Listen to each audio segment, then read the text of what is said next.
So we are in Parashat Naso. Parashat Naso is the parasha that will literally going to lift us up towards Chag Shavuot, towards its renewal of the Torah as we know it, in all its layers, in all its forms, whether it's in the practices of the Torah and whether it's in the spiritual ability of us to conduct its rituals. So it's an extremely important parasha because it's Naso, lift up, is exactly what Hashem wants to do to us before the holiday of Shavuot, Chag Shavuot. And so to understand maybe more about what this parasha means in the aspect of the spiritual growth or spiritual processing through the parashot Shavua, let's go to Exodus. Let's go to the book in which we let's try to understand exactly what we have been through as a nation since we've went out from Egypt. We've left Egypt. So in Exodus we were building the Mishkan according to Hashem's structures, according to God's instructions. We built the Mishkan to its details. And then in Leviticus, it was all about the offerings. It was about the rituals, about the legal matters, the morals, about the actual work around the tent of meeting, rather than the spiritual or even the story of Bnei Israel. And now in Bamidbar, we are entering to we are continuing obviously our journey, but we are entering it from a different perspective.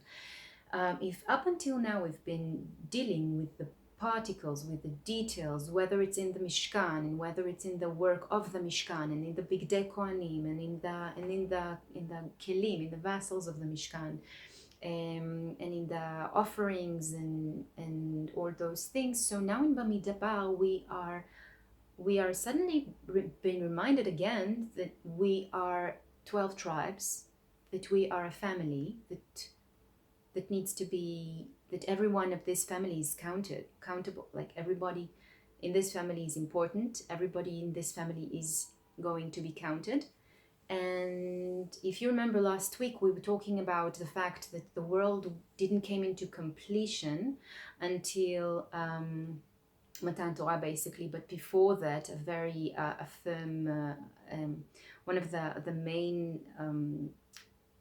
places in which the world did came to or completed itself was when Yaakov gave birth to the 12, not him, the mothers, gave birth to the 12 tribes, to his sons, basically. They also had Dinah, which we can talk about also, but it's a different story.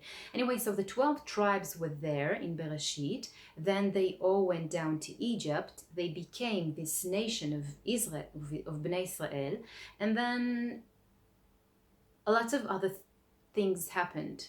Until now, until Sefer Bamidbar, until Parashat Naso. In Parashat Naso, we have the 12 tribes here again. They come into focus.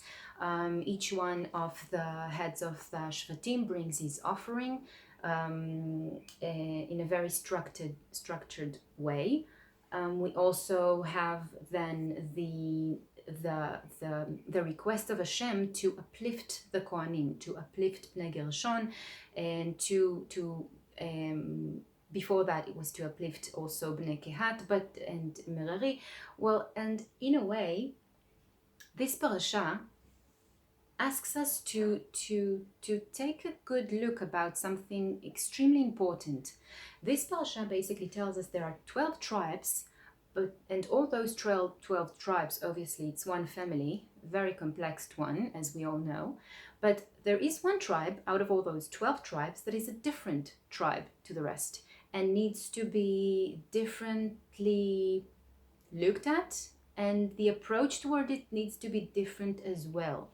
And the best way of showing this is through the way of their counting. They're not only are counted in the rest of Israel, of Bnei Israel, they are counted on their own as a family of itself. So in a way, Shevet Levi have some sort of a genetic code to him.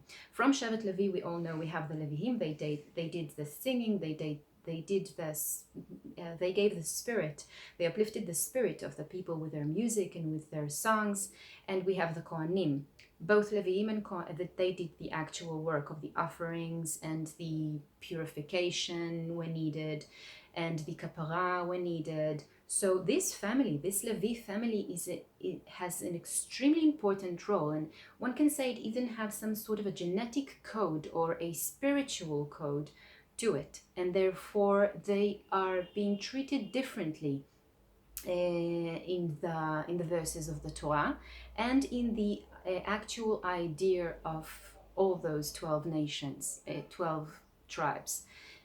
So we have this brotherhood of Gershon, Kehat, Merari. Gershon, Kehat, Merari are basically, there are three brothers, but each and every one of them receives a different role. Let's talk about the role of Kehat, for example. Kehat is the one that the one that influence. He is dealing with the vessels, with the kelim, with the actual things inside the Mishkan, with the Aron HaKodesh, with the altars, with the menorah, with Shulchan HaPanim. He has an extremely important role. He is the one that carries the actual kelim, vessels of the Mishkan. And then we have Gershon and Merari. They are the other brothers, and they are not less important than him, because while he is carrying the Klei Mishkan, they are carrying the actual building, they are carrying the actual structure. So there is a huge importance to both of them, both to Kehat and both to Gershon and Merari, to all three brothers, obviously. So we have here some sort of union between brothers, which make union of a tribe, which inside all these 12 tribes that we have, it's also some sort of unity, but it's like it's structured. There is a building here. There is Hashem, there is Moshe, Aaron, and Miriam, by the way. We will touch her, I believe, later, not today, but definitely other times. And so we have a structure here. We have the family of the Levim that are the worker of Hashem, and then there are Bnei Israel. And so when God asks us to Naso et Rosh, to lift up the head of Bnei Gershon, Kehat, Merari, he also in a way tells us lift up the head, meaning lift up this tribe that is responsible for this intimate relationship that you have with me. Because if it wasn't for them, if it wasn't for this family, for this tribe, there would not be a tent of meeting, there would not be a holy sacred work, and you and I would not be able to even communicate. So Shevet Levi is extremely important. Now, many sages talks about all the time about the upper realms and the lower realms, and about our ability to conduct some sort of relationship between those realms, and that is correct and also true. But the Baal Shem Tov, he's talking about the union of the world inside a soul of one person. Inside the soul there is this union of the world, meaning that everything that exists above also exists below. That we know. And also everything that exists from the outside exists in the inside, and on the contrary.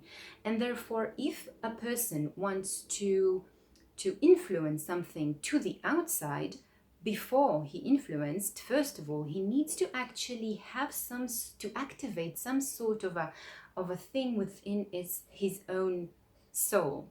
So in order to influence something towards the outside realms, we need to activate some sort of a force within ourselves. And this force, the head of it, is the Shevet Levi, is the Cohanim, kingdom of priests that we need to somehow be worthy of being along this long process of spiritual growth and understanding of where we at in each point of the year according to Parashot Shavuot. And so the Zohar of Naso is is an extremely important Zohar.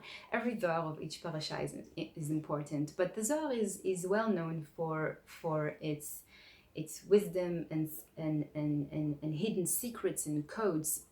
But inside those hidden secrets and codes and beautiful articles that reveal all those layered reality concepts revealed to us by Rabbi Shimon Bar Yochai and his fellowship Hasidim or Chavraya Kadisha, we have certain articles that are really that are in a way different, more enigmatic, more hidden than revealing, and still very long and very, it's like you can dive into them without even understand time passed.